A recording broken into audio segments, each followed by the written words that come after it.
Today, I'll give you 6 techniques to create a second brain in a foreign language. By the end of this video, you'll have more confidence to stop translating in your head. If you're new here, 朋友们,你们好. My name's Matthew. I used to work for Fluent Forever and was mentored by the American polyglot and best-selling author Gabe Weiner. Since branching out on my own, I've discovered that I just really love languages. And so I've developed my own techniques and tools, and I'd love to share them with you to help you too. If this sounds interesting to you, be sure to subscribe. So let's start off with the idea of a second brain. A second brain refers to a system or method of organizing and managing loads of information so that you can improve your learning, your productivity, and your personal growth. This second brain concept was coined by Tiago Forte, the author of Building a Second Brain. Now, it's a great book about how you can use tools and techniques to store and capture your ideas, your knowledge, and your insights. So how can we use this second brain concept for language learning? Now, in language learning, we also have this problem of a ton of information that you need to capture and store. Notably, the thousands of vocabulary that you need to learn in a foreign language, the grammar points, the pronunciation, and all of the different nuances of learning a new language. So, your second brain would be your system or method of organizing and managing all of that information to enhance your language learning. Now, this system or method should be so effective, your second brain should be so useful that you come to a point where you're not even translating in your own mind. You don't need to use your native language, such as English, to then be able to think and speak in your target language. Now, what tools or resources can you use to create your second brain for language learning? Now, Tiago's second brain concept is quite flexible, and he says that you can use the principles of a second brain using basic tools like a pen or paper. You can use more advanced digital tools like Notion. But in my case, I personally like to use spaced repetition flashcards, such as Anki. Now, Anki is an app which comes with the spaced repetition algorithm within it. Anki does help you capture information like vocabulary, grammar, and new phrases that you learn. Anki also stores that information for you and puts it in a place that helps you manage thousands and thousands of entries. The key benefit of Anki is that it prompts you at the appropriate time to review all of that language information, which the other more common second brain tools don't really do. Now, of course, you can use other digital flashcard tools such as Quizlet, but I just personally love and enjoy Anki. I truly believe it is the best memory tool in the world. Anki truly is great for language learning. Whichever tool you use, using the concept of a second brain for language learning really is great to help you capture, store, and then retrieve language learning information. And there can be so much of it that you need to acquire and learn. Anki's spaced repetition algorithm will truly reinforce your memory and will help you review all of that language information at the right time. Now let's talk about 6 tips for creating a second brain in a foreign language so you don't have to keep translating in your head. Tip 1. Boost the amount of words and phrases that you know in the foreign language. Sometimes you get stuck translating in your head when you want to say something in another language simply because you don't know the words that you want to say in that language. For example, if you want to speak Spanish and you want to say that you live in the city, you might translate some of the words in your head like this. Vivo en the city? and you get stuck with the city. You don't know the word la ciudad. And if you did know la ciudad, then you'd be able to fully say vivo en la ciudad. I live in the city. So it could be very simple things like that which hold you back. One way to stop translating really is to increase the amount of words and common phrases that you know. Now, a good technique here is to really hone in and focus on the high frequency words. Words such as la ciudad in Spanish, the city, is very much a high frequency word. This means that you're really very likely to read and see this word in various contexts, and you're even very likely to use it yourself to talk about the city. Now, this whole second brain concept really is useful for this kind of thing to increase your vocab, because if you have a second brain tool like Anki or another digital flashcard program or something else, you can then capture those words that you're having trouble with. You can also capture high frequency words to make it a lot easier for you. Then you can store them, and with spaced repetition tools like Anki or other flashcard programs, you can then retrieve and review those words so that you're able to retain it and then use it in the right context when you're ready. So I strongly recommend that you start learning the most common words and phrases in a foreign language. You can also learn connectors, which are connecting type words to help you build a sentence structure a lot easier. Words such as because, or in Spanish porque, or words such as although, which in Chinese is 虽然, or words such as comme in French, which means as or since.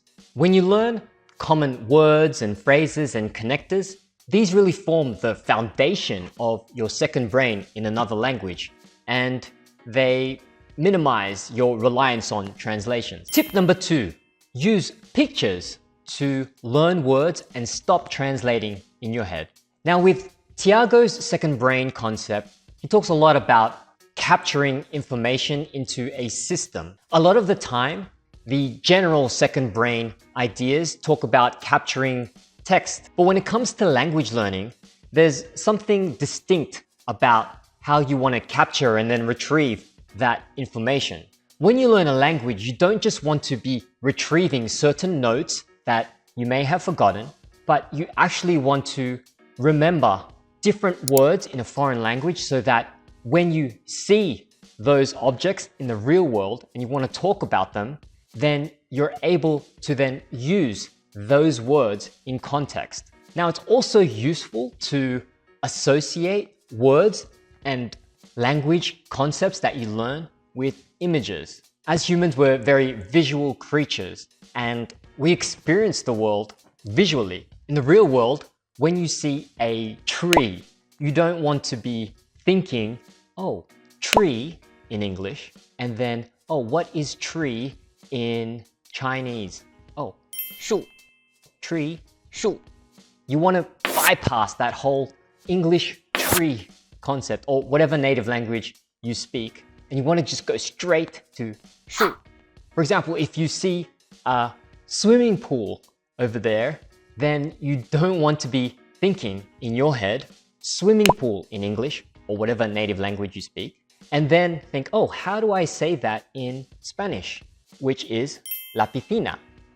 Instead, you want to cancel out that whole English translation altogether, and you want to go straight from seeing a pool and thinking directly in Spanish, la piscina. And one way that you can have this direct connection between an image or the real life object to the foreign word is to, right from the beginning, have pictures that you see and then connect them with words. And you can do that within your second brain tool, such as Anki or digital flashcards or Notion. When you see these things, these pictures or these objects, you no longer think of the English word at all. You think straight to the word in the foreign language. So make sure when you use pictures like this, there's no need to be including the English translation or whatever translation in your native language, go straight to the foreign word and connect it directly to the image. Tip 3, use monolingual definitions or definitions in your target language. Now, in my last tip, I suggested that you should try and use pictures as much as you can to learn foreign words. But the problem that you'll find is that a lot of things or words can't be represented by a picture. There are, for example, a lot of verbs that can't be, such as to be, which in Spanish is ser. There are more grammatical words like conjunctions, such as kahit in Filipino or Tagalog, which means although or even if. There are also more abstract nouns or states of being that are really hard to show in a simple picture, such as the Chinese word 情况, which means your circumstances or your state of affairs. All of this is to say that sometimes pictures won't work, and another technique that you could use instead are these monolingual definitions. So instead of trying to find pictures for these kinds of words, I recommend that you could actually use the definitions of those words in the foreign language itself. An example of using a monolingual definition would be for the verb ser. Hard to really find an image for that, but you could use the definition in a Spanish language dictionary, such as this. Ser es un verbo, and its Spanish definition is tener algo, una determinada naturaleza o cualidad estable. So instead of a picture, you could be using that kind of definition on the other side of your flashcard or associated to the word ser. Here, you're avoiding any translations in English or your native language. You're just relying on Spanish itself, or whatever foreign language you're learning. Tip 4, learn through sentences. If you want to stop translating in your head, another way to learn foreign words really effectively is to add context to those words by using sentences. So you could add example sentences on your digital flashcards or on your second brain tool. And in the case of, for example, the word kahit in Tagalog, I could then add an example such as gagawin ko kahit hindi ko gusto, which means I'll do it even though I don't want to do it. There you can see that the word kahit, which means even if or although, is used in that sentence, and instead of trying to display it in a picture, you as the learner can understand how it's used and therefore what it means in context. Tip number 5, immerse yourself. I suggest that you surround yourself with the language that you're learning as much as possible. If you want to immerse yourself like this, then go out and engage yourself with native speakers, either online or offline. You can consume media in the foreign language, and you can read or listen extensively in the language. Now, when you do this, this helps your brain to get used to the language, get familiar with it, and there are a lot of subconscious processes that are happening to help you acquire the language without too much effort. But at the same time, doing this enables you to find any gaps in your knowledge and to then capture any words or phrases or grammar points that you uncover that you didn't know before. And you could use these and input them into your second brain tool for review later. Tip number 6, practice thinking directly. Now that you have some techniques to use a second brain tool to capture and store and review language information, I think it's also useful to just go out into the world and start practicing thinking in the language in a more active way. When you're doing your daily activities, just try yourself to think in the foreign language. Try to name certain objects all around you in the foreign language without using English. Try to describe or narrate events that happen to you while you're walking about, and instead of talking to yourself in your head in English or whatever native language you speak, try to do that instead in your new language. When you do this, you strengthen your mental associations with the language and you rely less on your native language. Now here's a bonus tip for you. Speak and think at the same time, or as fast as you can. So one of the problems of always translating in your head is that it can really delay your speech.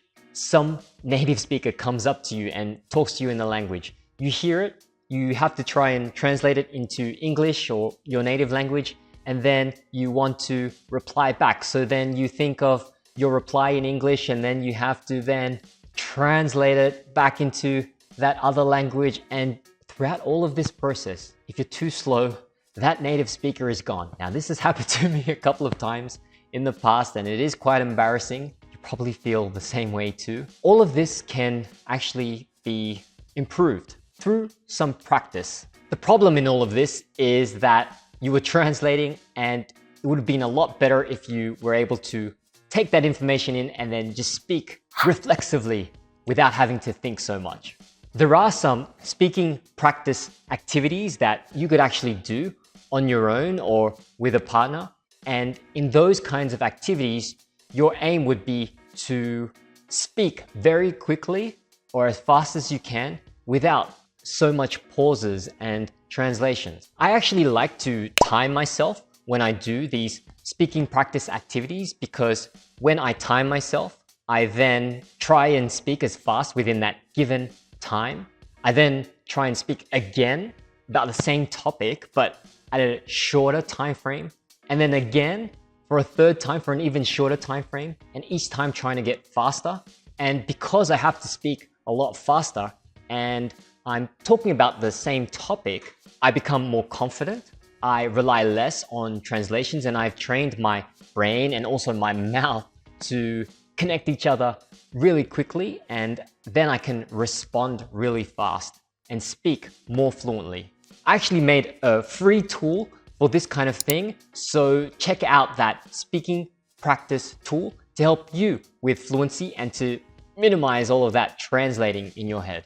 Now, if you use these 6 techniques for creating a second brain in a foreign language, these will help you to think more in your target language and to stop or at least minimize all of that translating in your head.